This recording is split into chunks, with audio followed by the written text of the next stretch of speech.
What's up, vinyl community? It's Steve from Steve Spins Records, and today we are going to look at the Crow original soundtrack. This was actually a Rocktober title of 2020, but then it got reissued, I think by the same manufacturers, because it's made in the Czech Republic, and the Rocktober edition was made in the Czech Republic as well.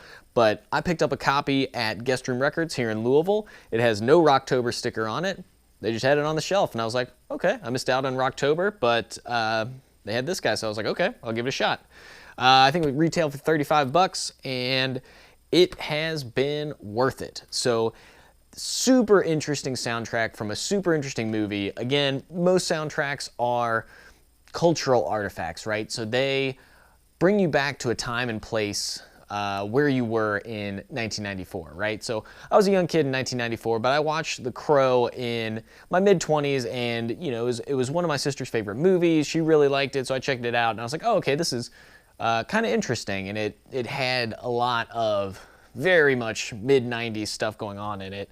You know, the more I researched into the movie, in the comic book originally, there's just a lot going on with it. It's a very much an anti-hero type thing going on. If you haven't seen The Crow, I would recommend you check it out. It is available on Hulu, HBO Max, and Amazon Prime, I believe, and you can rent it on YouTube TV, something like that, for $2.99. So check out the movie if you haven't seen it. It is an interesting kind of R-rated, gothy type superhero movie, for lack of a better term, where Eric Draven, the main character, and his fiance are killed, and then he comes back to life in order to enact revenge on the people that killed them. So there's a lot more to the movie than that, but that's kind of the gist of it, and that sort of tragedy coming back to life and seeking vengeance is really at the heart of the music on the record. The other cool thing about this record is that it is 63 minutes and 50 seconds long, so there's a lot of music on it. It's done by all different like a ton of different artists, and kind of a variety of artists as well, which I'll get to here in a minute. But a lot of music packed into this guy. It's on 2 LPs, and then the fourth side of the LP is actually a Crow etching, which we'll get to in a sec as well. So let me just read off the track listing for you so you can know who's on it. So it's got Burn by The Cure, Golgotha Tenement Blues by Machines of Loving Grace. Both of those songs were written for the movie. Stone Temple Pilots, The Big Empty. They had originally wanted to do a song called Only Dying, but because Brandon Lee was accidentally killed 3 days before the movie stopped filming, they thought it would be in bad taste to, write a song about only dying as kind of a satirical look at death, right? So it's maybe not the best use of it. I tend to agree with that decision. Plus they went with Big Empty, which is, a hit from STP back in the day. Then you've got Dead Souls by 9 Inch Nails, which is actually a cover of the Joy Division song. That sounds really great. It's got a song called Darkness by Rage Against the Machine, which is originally titled Darkness of Greed, from when Rage Against the Machine first came out. But then they redid it and updated it for the movie. Then it's got the Violent Femmes, Color Me Once. It's got Ghost Rider by the Rollins Band, which was a cover of Suicide's song Ghost Rider, which is about the Marvel comic book character. It's got a song called Milquetoast by Helmet. It's got a song called The Badge by Pantera, and that was a cover as well of Poison Idea's song The Badge, that Pantera also does a really, really great job on. Then you get into Slip Slide Melting by For Love Not Lisa.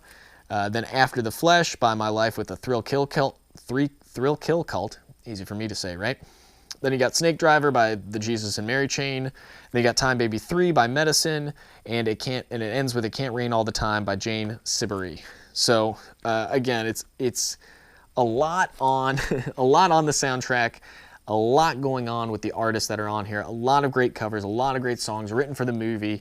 It's just a lot, right? So when you sit and listen to it, you're instantly brought back to 1994, right? There's a lot of kind of moody, industrial, metal-y type things going on. Very much the kind of 9 Inch Nails, Stone Temple Pilots type vibe going on.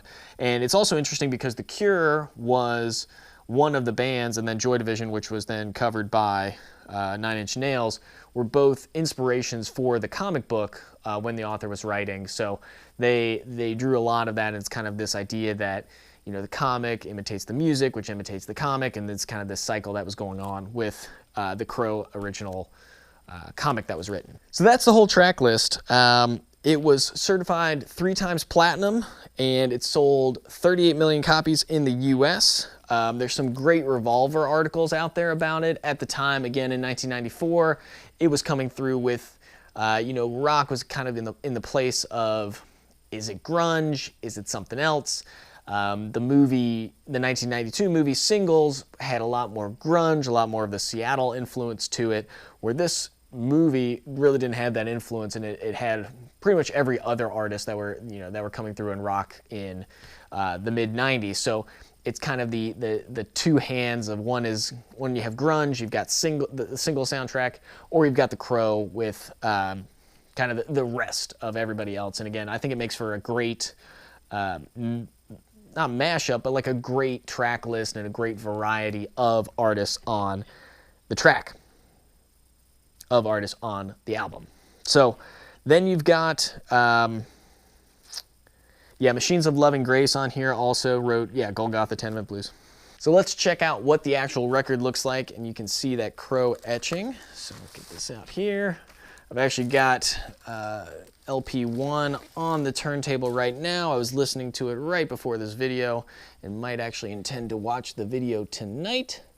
So there you've got the label itself, very cool Atlantic label. And then here on the back, you can see that, you've got the Crow etching right there as well. So again, a super well done package. It's three essentially sides of music that were going on. Over 60 minutes of songs, and some of them just rock. You know, some of them are great. Some of them hold up really well. So it's definitely a fun listen. Who I'd recommend this for? Anybody that was around in the mid-90s. Anyone who likes 90s music. Anyone who likes The Crow, the movie, right? So it's going to remind you a lot about the movie. As you hear the songs, you're like, oh yeah, I guess that was in the movie. So if you like the movie The Crow, if you like any 90s rock, any 90s, even if you are into like 90s grunge rock, this I think is tangential enough to that it would be an enjoyable listen.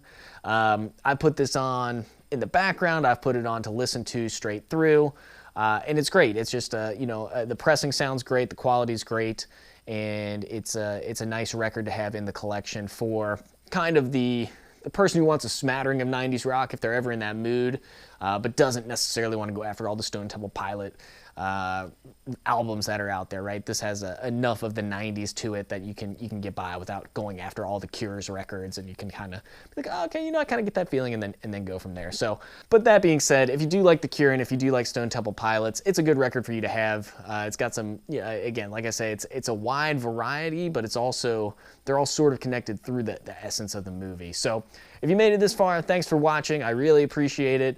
Be sure to give us a like if you like The Crow, if you like 90s rock, if you like grunge music, if you like soundtracks, and be sure to hit the subscribe button as well so that you don't miss any of the videos that we put out where we review the vinyl records that I have in my collection. So again, thanks for watching. This is Steve from Steve Spins Records, signing off.